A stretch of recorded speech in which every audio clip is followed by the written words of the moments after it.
দেখুন, অপারেশন সিন্দুর তো আছেই, তার জন্য সারা বিশ্বে এই যে আমাদের সেনার যে পরাক্রম এবং পাকিস্তানের যে চরিত্র, এটা তুলে ধরার জন্য আমাদের এমপিরা যাচ্ছেন এবং সমস্ত দলের এমপিরা তাতে অংশগ্রহণ করছেন। বিশ্বের বিভিন্ন দেশে গিয়ে এই বিষয় তুলে ধরা হবে এবং স্বাভাবিকভাবেই যেমন টেরোরিজমের বিরুদ্ধে সবাই এক হয়েছে, ভারতের নেতৃত্বে এটা এগোবে।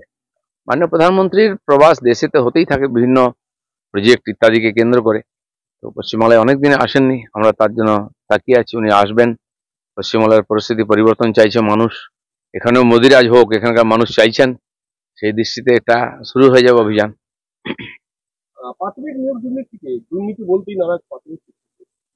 না, উনি যাই বলুন, উনি নাম পাল্টান, অস্বীকার করুন।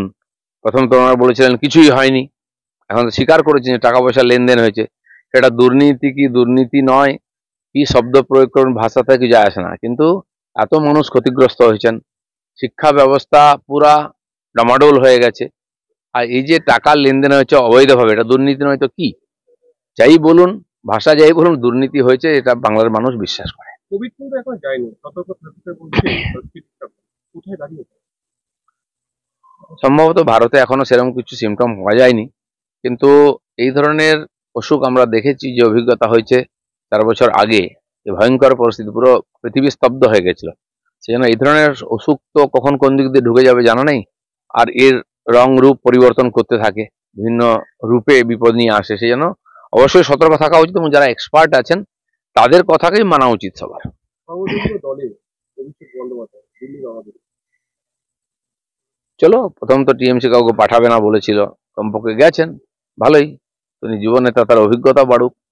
ভারত যেটা চাইছে বিশ্বের সামনে তুলে ধরতে, আজ টিএমসি পারলেও চাইলেও পালাতে পারবে না, তাহলে লোকে ওকে দেশদ্রোহী বলবে, পাকিস্তানপন্থী বলবে। আর আমি শুনলাম নতুন একটা ফান্ডা শুরু করেছেন ওনারা, যেখানে কাশ্মীরে নাকি গুলিগোলা চলেছে, সেখানে নাকি তাদের এমপিরা যাবেন। কিন্তু তাদের কতজন এমপি মুর্শিদাবাদে গেছেন, জঙ্গিপুরে গেছেন, ধুলিয়ানে গেছেন, আমি এটা জানতে চাইছি। এমএলএদের বা নেতাদের একটা টিম তো পাঠাতে পারতেন ওখানে, যে হিন্দুদের বাড়িঘর ভাঙা হয়েছে, যে মন্দির ভাঙা হয়েছে, যারা খুন হয়ে গেল। মমতা ব্যানার্জি নিজেই অনেক দেরিতে গেছেন, সব এভিডেন্স নষ্ট করে দেওয়ার পরে। ওনার নেতারা এখান থেকে যাওয়া হচ্ছিল কলকাতার একটা টিম, তাহলে ওখানে হিন্দুরা ভাবতো যে হ্যাঁ, বাংলার লোকেরা আমাদের সঙ্গে আছে, সরকার আছে। ওখানকার যেই এমএলএ এই গন্ডগোল করিয়েছে, তারাই ওখানে চিৎকার চেঁচামেচি করে উত্তেজনা বাড়িয়েছে। টিএমসি অন্য নেতারা জাননি। উত্তরবঙ্গে 8 জেলা প্রশাসনিক আধিকারিকদের নিয়ে বৈঠকে ওনার দলেতে উনি আছেন, সংগঠন উনি দেখেন, সরকারও উনি দেখেন, সরকারটা আছে কিনা দেখতে যান মাঝে মধ্যে, কি চলছে গ্রামেগঞ্জে। তো অনেকদিন পরে উত্তর বাংলা গেলেন, ওখানে বৃষ্টি হচ্ছে, ঠান্ডা আবহাওয়া, এখানে তো খুব গরম, ঘুরে এলেন একটুখানি। 3 দিন ধরে বাস ধর্মঘটের ডাক বাস সংগঠন।